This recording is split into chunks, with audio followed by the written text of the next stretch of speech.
not really changing directions. We're staying in this river like God knows what he's doing, you know? And everything that we have been worshiping about and singing about, God has been positioning us to do something significant over the next few minutes. Just keep playing behind me for a moment. I want to go to Exodus chapter 14. They can put that up on the screen. We're going to read verses 13, 14, and 15. I don't even know what series we're in. We're just talking about the oil. Is that okay? Moses said to the people, fear not. Everybody say fear not. Stand still. You can say that, stand still. And see. Fear not, stand still, and see. See the salvation of the Lord, which he'll show for you today. And if you don't shout here, I'm going to come lay hands on you. For the Egyptians you have seen today, you will see them again no more forever. Okay. It's getting good already. The Lord shall fight for you, and you will shut up. That's what it says. That's what it says. And the Lord said to Moses, why are you crying to me, complaining to me? Speak to Israel and tell them, go forward.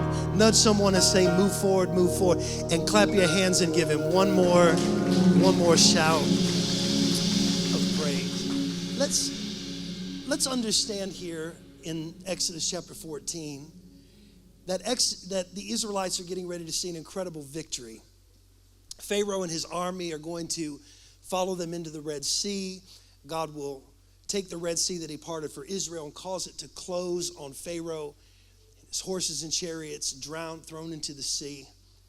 But with every miracle, and I've taught it this way to you before, that miracles are often connected to an instruction. Not just an instruction, but sometimes there are a series of instructions.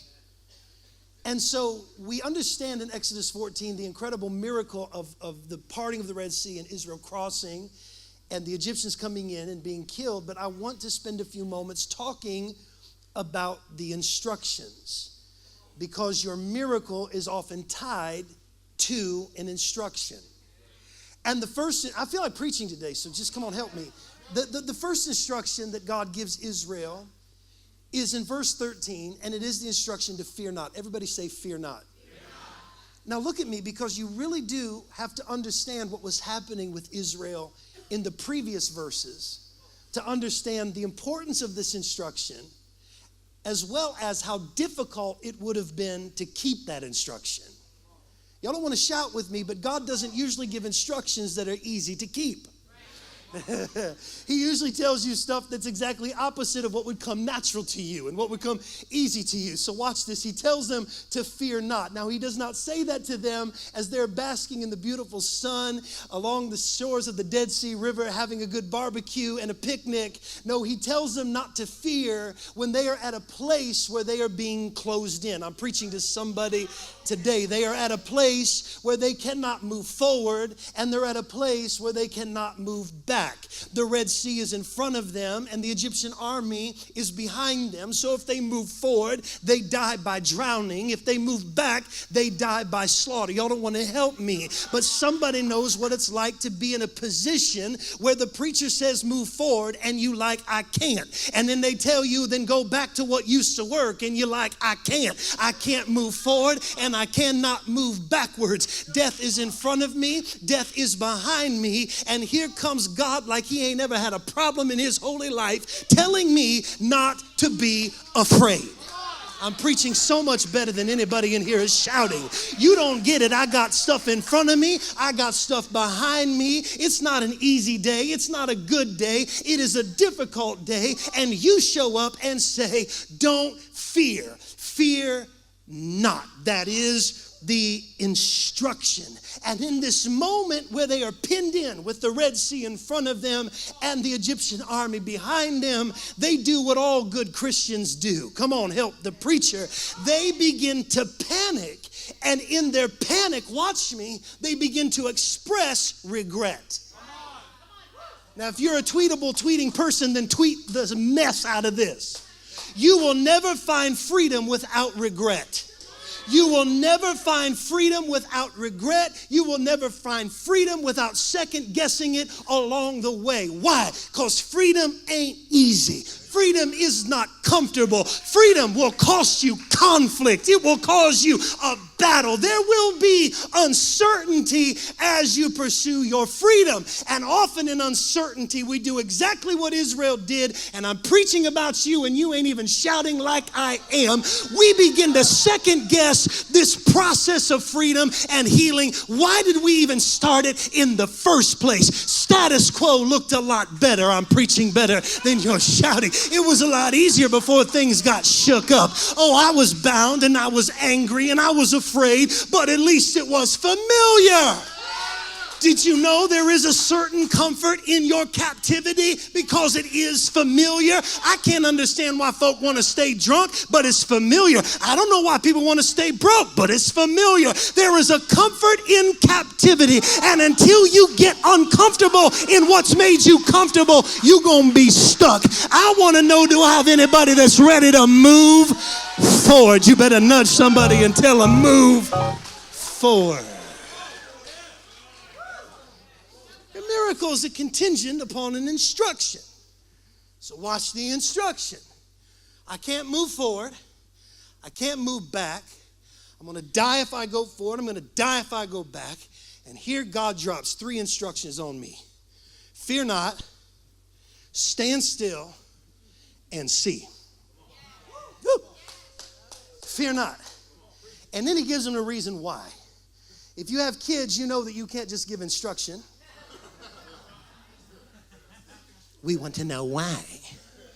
And if you're a parent like me, that's a good parent, because I said so. But it would be so much easier to obey if we understood. So God not only gives the instruction, he gives the reason why. He said, don't fear. Why? I know what you're seeing in front of you is death, and what you're seeing behind you is death, but don't allow a temporary circumstance to become a permanent definition of your life. Do not let a temporary circumstance become a permanent definition of your life, because I know you're seeing it today, but by this time tomorrow when you get out of your bed, what you see today, you will not see in your tomorrow. I came to prophesy to somebody. You are breaking a generational curse, and you're breaking it today. Somebody is ending a cycle, and it ends today. You've been stuck in some stuff your whole life, but I prophesy you getting ready to come up out of it today, because the enemies you're seeing in your today, you will not see in your tomorrow. You better give God some praise like you believe it. Fear not. Then he says, stand still. Oh, we're going to work this. Stand still.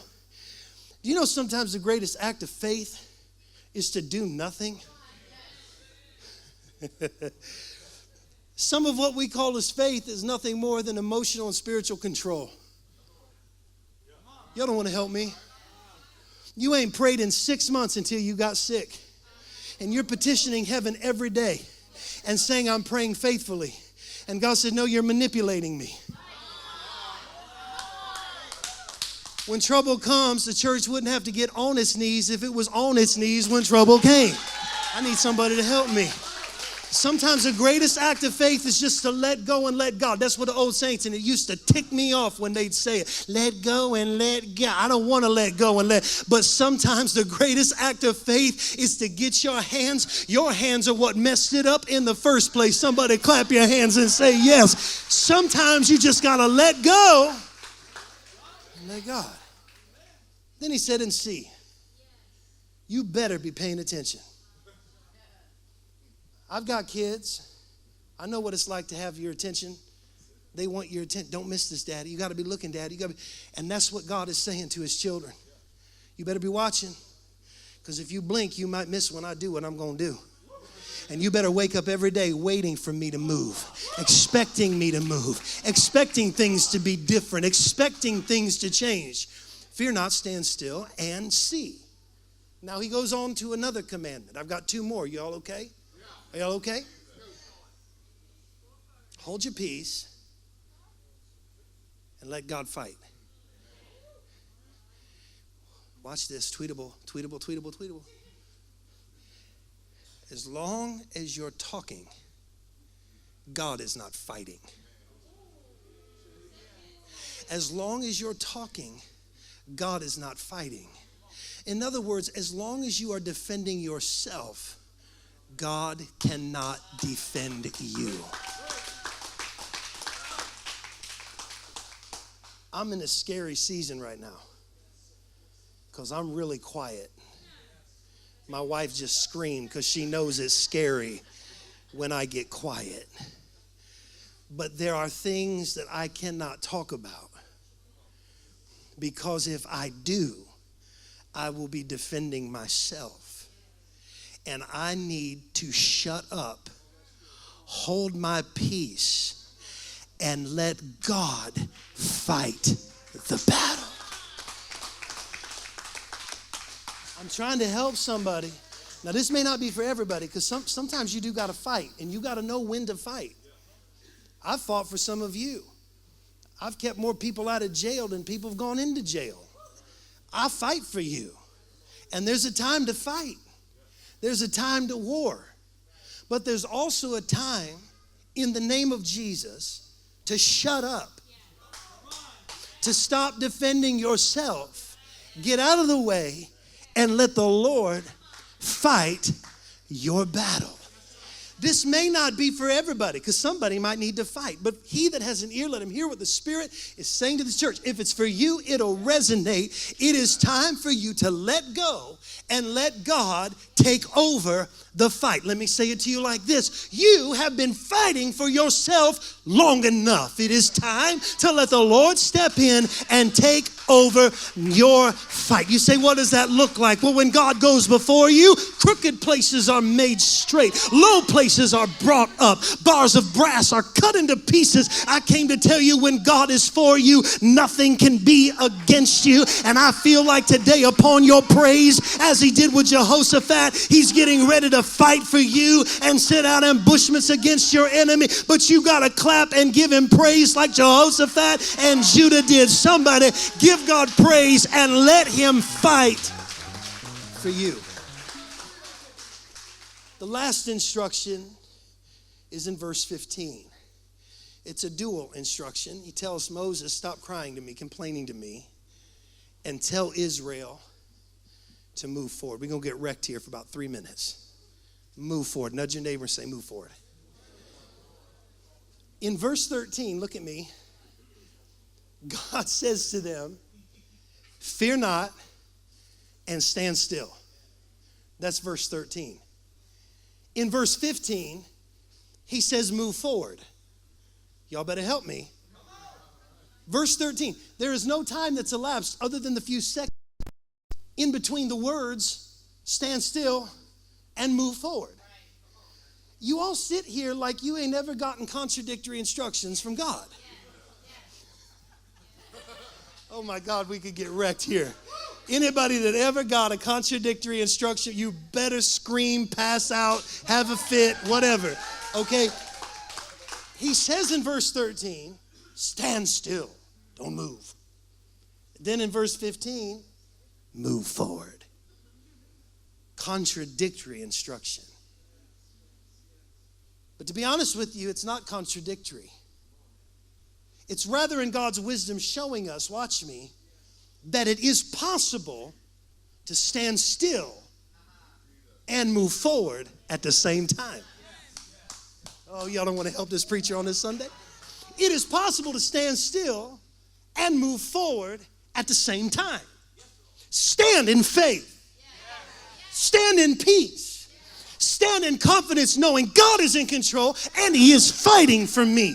Stand still by keeping your mouth shut when it needs to be shut. Keep your mouth off of people. Keep your words off of people. Stop speaking negative and stop speaking doubt. Be quiet. Hold your peace. Let God fight for you and stand still.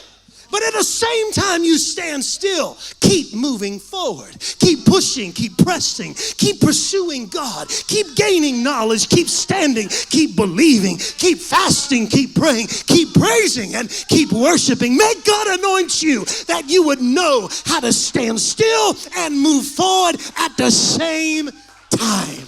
You better give God some praise like you know what I'm talking about. Listen to me as I close. You are in a season where you've got to stand still and move forward at the same time. Stand still in faith, believing. Don't waver. Be confident, firm, immovable. Not up one day, down, firm and immovable. I'm not moving. I'm not letting go. I'm not giving up. I'm not going to stop believing. But while I wait on God, He will find me on my knees praying, on my feet praising, with my hands lifted in worship. I'm going to keep studying. I'm going to keep reading. I'm going to keep digging deeper. And I'm going to go further in God while hell is breaking out around me. And I'm waiting on God to fight for. I'll stand still. I'll have peace, faith, and confidence. You're in control. You got me. But while I'm waiting, I'm going to go deeper. And I'm going to go higher. And my praise is going to go to another level. My worship is going to go to a deeper place. My shout's going to get a little bit loud. Excuse me in this season, because my praise might get a little bit more undignified and might get a little bit more radical, and my worship might be a little bit sloppier, and I might cry a little bit more. I might need a few more Kleenexes on the front row. Come on, somebody, because we're in a season where we've got to stand still and move forward at the same time. I feel God in this. So next Sunday morning, when you clap your hands and you give God praise, let it be a praise that says, I'm standing still, but I'm moving forward at the same time. When you come in, I feel it right now. You better get up on your feet, lift up your hands and say, I'm worshiping you. This is a that says I'm standing still, but I'm moving forward at the same time. I believe for you to restore that marriage, but while I wait, I'm going to keep pushing. I'm going to keep praising. I'm going to keep pursuing. I wish you'd get up on your feet right now. Open your mouth and give God praise that says I'm standing still, but I'm moving forward at the same time. Come on, from the front of this room to the back of this room, every hand lifted, open your mouth and begin to bless Him. Come on, just begin to fill this room with praise. This says I'm standing, but I'm moving forward at the same time. I'm not letting go. I'm holding on. But while I'm waiting, my hands will be lifted. My mouth will be filled with praise and rejoicing. Come on, somebody. Heath, grab a microphone and start singing, buddy. Come on, lift up your hands, lift up your voice. All across this room, stand still and move forward at the same time. Come on and worship Him. Come on and praise Him. Come on and magnify Him. We're standing still and moving forward. This is how I fight my